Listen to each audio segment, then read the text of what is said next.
You said something about putting on both of your socks and both of your shoes. Tell us about the time that you wore two different color shoes.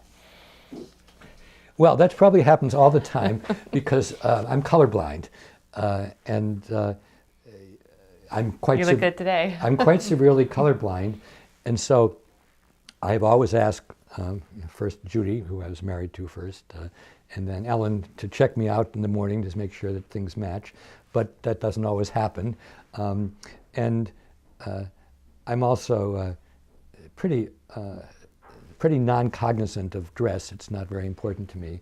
So I'll tell a kind of a funny story. Our family got invited to something called Renaissance Weekend, which is people, more Democrats than Republicans, who get together several times a year to talk about policy things. And we got invited for the first time when Bill Clinton had just become president.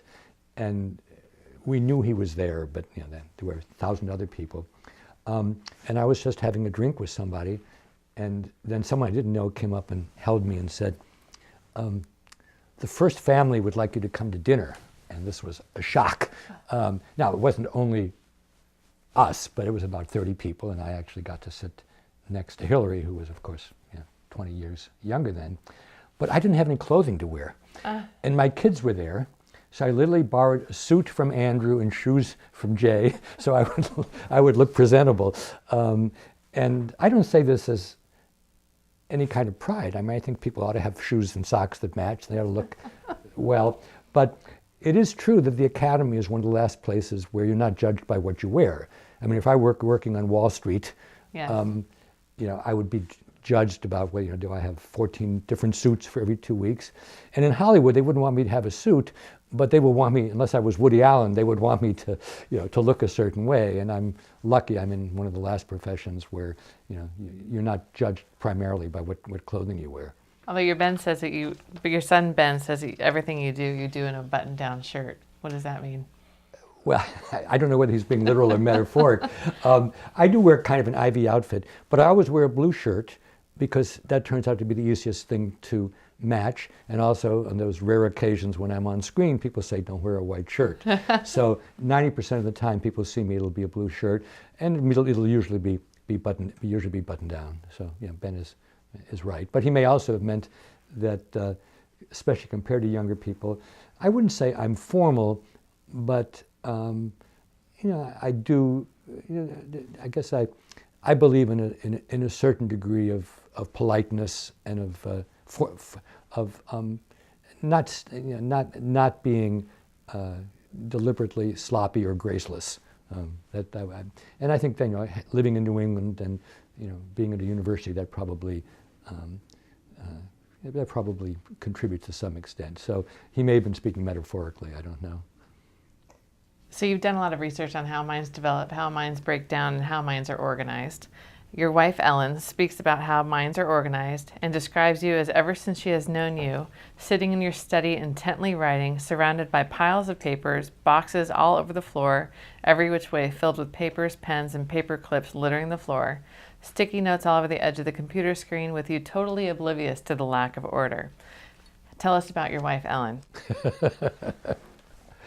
Well, one wonderful thing about my wife and my 4 kids, 3 kids with Judy Gardner, the 4th with Ellen, is they have no hesitation in teasing me, making fun of me, calling me to task, and I think that's very healthy.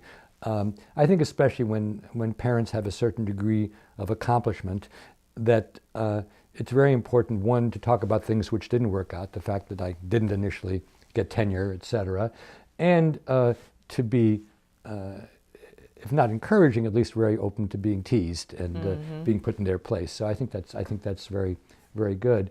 Ellen is beautiful on the outside and beautiful on the inside, and that's why I fell in love with her.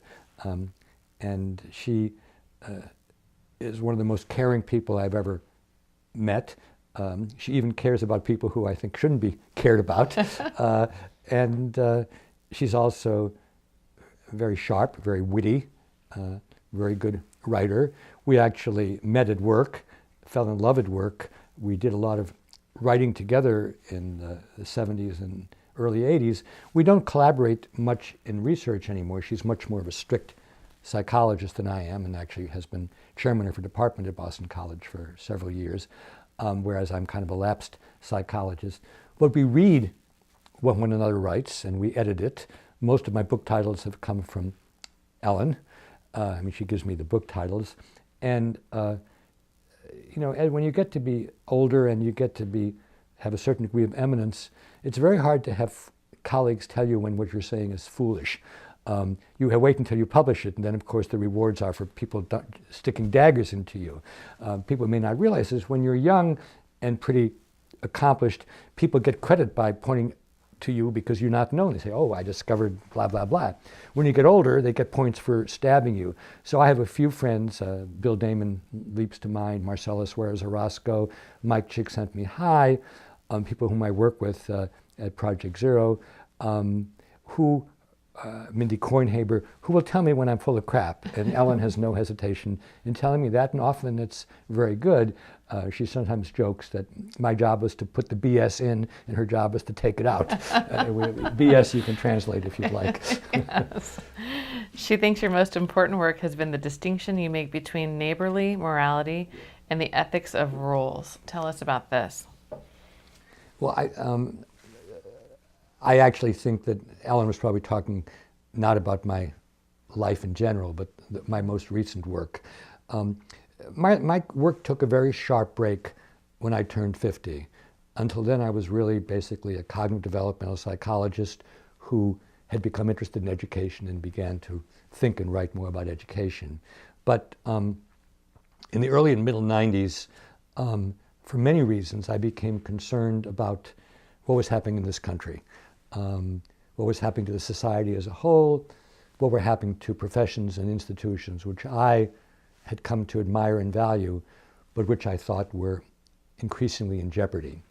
And so the sharp turn that I took was to stop doing basically descriptive research where I was just trying to understand how the brain worked or how the mind worked, and to shift instead to understanding the good. And by the good, I'm talking about what it meant to be a good person, a good worker, a good citizen. Because I don't believe anybody is born good or bad. I don't believe any society is inherently good or bad. But there certainly are differences between Hitler and Mother Teresa. And there certainly are differences between Scandinavia and, what shall I say? What's a failed state in anywhere in the world. And I think it's very important to understand the good that people can do and why, and the bad that people can do and why. So with Bill Damon, Mike Csikszentmihalyi, and the person I work with most closely at Harvard, Wendy Fishman, Lynn Berenson, and Carrie James, we've been trying to understand what it means to do the good and how we can help promote it. So this is not simply armchair research. This is research where we're really trying to work, particularly with young people, and to help them become more ethical and so on. The distinction that Ellen has made is one that I developed in my most recent writings, and I'm sure I will continue to develop it. And neighborly morality is basically how you deal with people whom you see every day. And this is what you learn about in the Bible. This is what you learn about from the Golden Rule. Don't steal from people. Don't commit adultery. Don't kill. Don't lie to them. Don't disrespect. And this is all about people who live nearby. And psychology, indeed, people nowadays have nothing new to say about neighborly morality. It hasn't changed in thousands of years. And if there's any evolutionary basis to morality, it has to do with people whom we see every day. It's much more difficult for me to hurt you if you're my neighbor than if you belong to a racial or ethnic group that I've never encountered and I think you're threatening me. Leap forward to the modern era, or to intimations of the modern era, which we see in ancient Greece, probably more so in Athens than anywhere else, but there are intimations of it in Rome before it became imperial and so on. People occupy roles. And the roles I'm most interested in is the role of being a professional. And when you occupy the role of being a professional, it means there's certain things that you are responsible for, even if you won't go to jail if you don't carry them out. And in the realm of society, there's the civic role. What does it mean to be a citizen? And being a citizen doesn't mean living on the block. It means at a certain age, you have the right to vote and to participate in civic life. There is nothing in evolution, I argue, that prepares us to be a doctor or lawyer or journalist or teacher or engineer. Those are roles which society has developed slowly over the last centuries. Similarly, there's nothing in evolution that prepares us for the French Revolution or the American Revolution or the Greek city-state, where people actually debate things and try to do what's in the public interest. So these are roles, and they're roles which we have the option in a society of nurturing or of cutting off. And what I argue is that in certain modern societies over the last decades or maybe a century or two, we have succeeded in developing the role of the citizen, the role of the lawyer, the role of the teacher, and so on. But these are naturally acquired things. These are things one has to get formal training for. Indeed, a profession basically means that you get certified, and you can lose that certification if you behave non-professionally, even if you don't do anything that would send you to jail. Now, I'm actually talking sociology here, Max Weber, and I'm talking in the ideal. We all know there are plenty of teachers that don't behave very professionally. There's plenty of lawyers who don't hire professionally.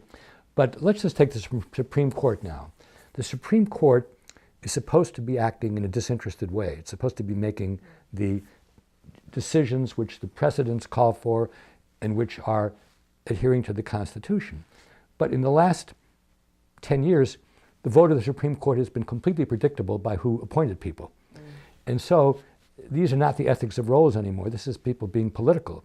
And it's disastrous when you have a Supreme Court where you can't count on people actually looking at the record, but rather looking at who appointed them. Take the accounting profession. We assumed that auditors would take a look at books and tell us the health of a company and the health of its accounts. Yet we learned with Enron in 2001 and with Standard & Poor and Moody's in 2008 that the auditors were doing what they were paid to do by the people who hired them rather than giving a disinterested account of what the books were. So this is what happens when the ethics of roles deteriorate. Let's take teaching, which I know is very important here. What do you do as a teacher if you're a good teacher of history and students like you and they're really coming to think historically, and the state comes in and says, you will teach this way and not that way. In fact, in Florida, it says you're only allowed to teach facts and history. Now, that's total bullshit, to use a technical term. If you want to know facts, just look at your handheld. You don't have to go to school for that. History is a very complicated interpretive enterprise, and if you're going to do history, that's what it has to be. But that's an ethical dilemma. What do you do when the state says something stupid and you know better? Right. On the other hand, you have to be law-abiding. You can't look it up in the Bible. It doesn't tell you what to do. Solomon probably comes the closest, and he was a judge. He was already taking a role other than just being a neighbor, and he's anomalous in the Bible for that reason. But a nice example is a journalist. A journalist is supposed to cover things objectively, and also is working for a company, and that company wants to be able to stay in the city or state that's being covered. You're covering something, you see somebody doing something very cruel, what do? That's an ethical dilemma. Neighborly morality says you go and help the person. But your role is not to help the person, your role is to describe what's happening. Moreover, if you help the person, maybe the bureau will be kicked out and nobody will ever cover that country again. These are ethical dilemmas. When I talk about the ethic of roles, that's what I'm talking about. And I think that scholars who look at morality are really basically studying neighborly morality, the things we've evolved for many years. They're not studying what we do with complex ethical situations, and yet that's what we have to do as a larger society. And in the Good Work Project, which you can read about in thegoodproject.org, we've developed a toolkit to help students and young professionals deal with these issues. And it's actually quite interesting, Audrey. We began with working with young professionals, then we worked with graduate students, then we worked with college students. Then there was a lot of demand for us to work with high school students. And believe it or not, we'll be working on a elementary school toolkit with the notion that these ethical issues are so important that we can't wait until somebody gets to law school to to tackle them. They have to be tackled much, much earlier. And of course, the school is the first institution that young people run into other than their home, possibly the church, but they don't have the same kind of relation to the church as they do to school. And teachers are the first professionals they run into other than who's at home. So those become very important role models for what it means to occupy a role. And here's an ethical dilemma for a teacher. You've got 30 kids in the class. There are 2 kids who have real problems. How much time you spend with those 2 kids? How much time do you spend with the 28? Every kid notices that. I'll tell you a story from Benjamin. Benjamin, Ellen and my child, went to the local public school. We thought it was a good school, and he liked it. And in 7th grade, he said to us, you know, I'm not learning anything because the teachers are spending all the time with the problem kids. This caused a crisis at home. Obviously, the way he perceived it, he was no longer getting attention because the teacher was dealing with kids who had much more profound problems than he did. Were the teachers right or wrong, I can't say, but that produces a moral dilemma at home. This is your kid. Do you sacrifice your kid for the other kids who have lots of problems? And, you know, in places where you work and where I work, that's what we argue about at the dinner table. Right. You know? Right. Your family and friends whom I talked to highlighted your numerous professional contributions to the field, noting that your most impactful accomplishment thus far has been your theory of multiple intelligences. You touched upon this before, but for our audience that might not know as much about this, tell us a bit more about this theory and where you're headed now with this theory. Well, the advantage and disadvantage to the theory is it can be described in a sentence or two. Okay. The so-called elevator speech. Most people think that there's a single thing called intelligence, and if you have a lot of it, you're good at everything. If you have some of it, you're good at some things, and if you have little of it, you're tough luck. My contribution, over 30 years old now, is to say we're better thinking of the mind and the brain not as a single computer, but as a set of relatively independent computers, which I call the multiple intelligences. So I'll use myself as an example. I talked earlier about being a bright kid. What that really meant was that I was pretty good with language and logic. And when we use the word intelligent, that's typically what we mean in a school setting. But if I had to rely on my spatial abilities, like a navigator, I would be quite average. If I had to rely on my bodily abilities, I would be a disaster. If I had to rely on understanding of other people when I was 20, it was very low. I think it's gotten somewhat better with age. That's interpersonal intelligence. And so when somebody is intelligent in one way, on my theory, you can't actually predict whether they'll be intelligent in another way. And the best example is if you see a child who's a good drawer, what else can you conclude? You see a child who's a good athlete, what else can you conclude? You see a child who's very good at breaking up an argument, what else can you conclude? And the answer is don't bet much on it because intelligences are relatively independent. I put forth these ideas in the early 80s as a psychologist. I thought that's where they would have the influence. Psychologists never liked the theory particularly. That's another long conversation. But educators picked it up almost immediately.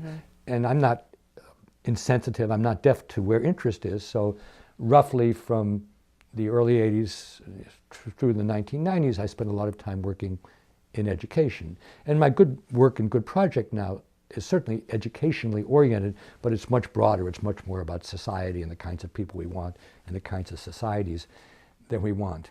Nonetheless, 30 years after publishing Frames of Mind, 80% of my email is still about multiple intelligences, so that's clearly my 15 minutes of fame. For a dozen years after putting forth the theory, I made no comments about how other people used or misused the theory. Finally, in 1995, I published in the Kaplan an article called Myths and Realities about multiple intelligences. It's my most reprinted article, and in there I talked about 7 things that people think are true about multiple intelligences, which according to me are not true, and what I thought the realities were. And I thought that would sort of keep the enemy at the gate for a while. But then in the last few years, I've really seen flagrant abuses of my work. There are many, many people in East Asia who make money looking at fingerprints and telling people from this dermatological measure what intelligences they have, and what their life careers are going to be. Utter nonsense. Based on your framework? Yes, right. And when they mention Harvard, Harvard will actually sue them, so they don't mention Harvard, they just mention me. But I decided that we should create a website, which we're calling Multiple Intelligences Oasis, and by the time people watch this, it should be up and running. And there we're going to both indicate the practices which we think are good, but also we're calling misapplications with big MI, things which we think are silly or nonsense. And this will be my effort while I'm still around to indicate what I think are valid uses of the theory and which things are complete misunderstandings or even malevolent. So that's the MI work for now, but almost all my time is focused on the so-called good project, though as we speak, I'm expecting to launch a study of liberal arts in the 21st century, because I think liberal arts, as I know them and love them, liberal arts and sciences, are under a lot of strain, a lot of pressure, a lot of risk. I mean, you are at a state university, and in many states they say people should have to pay extra if they want to study philosophy or literature rather than computer programming. I think that's a ridiculous perspective, but it's one that people are articulating. So I think for the next several years I'm going to be thinking and studying that, and that'll be part of what a good education is. Most of my educational work until now has been pre-collegiate, K through 12, but I'm now going to get interested in what happens at the college level. With your initial multiple intelligences theory, there's emotional intelligence is not part of that, and that's been a topic of much inquiry for the last decade or so. What are your thoughts about emotional intelligence? I'm in favor of it. Okay, good. Sounds like that aligns with your recent research as well. Well, actually, I'm quite friendly with Dan Goleman, and when he came up with that term, he nicely credited me and my colleagues for having made him think about these things as intelligences. And what Dan Goleman writes about emotional intelligence is quite close to what I write about when I talk about personal intelligence, particularly understanding of yourself. He since has written about social intelligence, which would be very close to my interpersonal intelligence. Clearly, emotional and social are more person-friendly terms than inter and intrapersonal, just like multiple intelligence is more person-friendly than the triarchic theory, and how we name and brand things is a factor. But Dan and I do have one disagreement, which he and I have written and talked about. Dan, in my view, conflates description and prescription. When he describes emotional intelligence, he describes what people can be good at, but also what kinds of people he would like them to be. And I think that it's important analytically to separate those. So both Nelson Mandela and Slobodan Milosevic have lots of interpersonal intelligence. Mandela used it to bring people together, to unite a war-torn country. Milosevic used it to fan the flames of ethnic hatred. They're both using their emotional or interpersonal intelligence, but they're using it in different ways. I mean, the sadist wouldn't get any pleasure out of what he was doing unless he realized that the victim was feeling a lot of pain. Now, you're quite right. My recent work is all in the direction of how do people use these skills that they have, but I think we have to recognize that just because you have a skill doesn't mean you're going to use it in a way that's pro-social. Yeah. And there's destructive capacities. You mentioned your book, Frames of Mind. Tell us a bit more about that book. Well, that's the book where I first introduced the idea of, at that time, 7 different intelligences. I wouldn't be sitting here today if I'd called it 7 talents. I mean, taking the word intelligence and pluralizing it, I think, was what got people's attention. But it was a 400-page book. There was a lot of research there. And certainly many people had talked about intelligence as being pluralistic before. But I drew on this evidence from these different sources, brain damage, prodigies, autistic people, and so on. And nobody had done that before. And I think that's what gave it the vividness that made it viral, we would say today. And what are your thoughts about your theory and given current educational issues today? Well, I've always been completely out of step with American educational policy. much less so. Makes for an interesting read. Much less so with other countries. No, I think we've had one educational philosophy and program in the United States since the late 1980s, since President George H.W. Bush and then Governor Clinton met in Charlottesville for the Charlottesville Summit. The educational philosophy is well-intentioned, but as far as I'm concerned, it's largely moving deck chairs on the Titanic. When I talk about this, I talk about Finland and Singapore, two countries which couldn't be more different from one another, and yet their educational systems are rightly admired. And in many ways, what they do in classrooms is very different from one another. Finland is very, very progressive, laissez-faire, permissive. Singapore is really quite authoritarian. But in both of those societies, teaching is highly professionalized and highly sought after.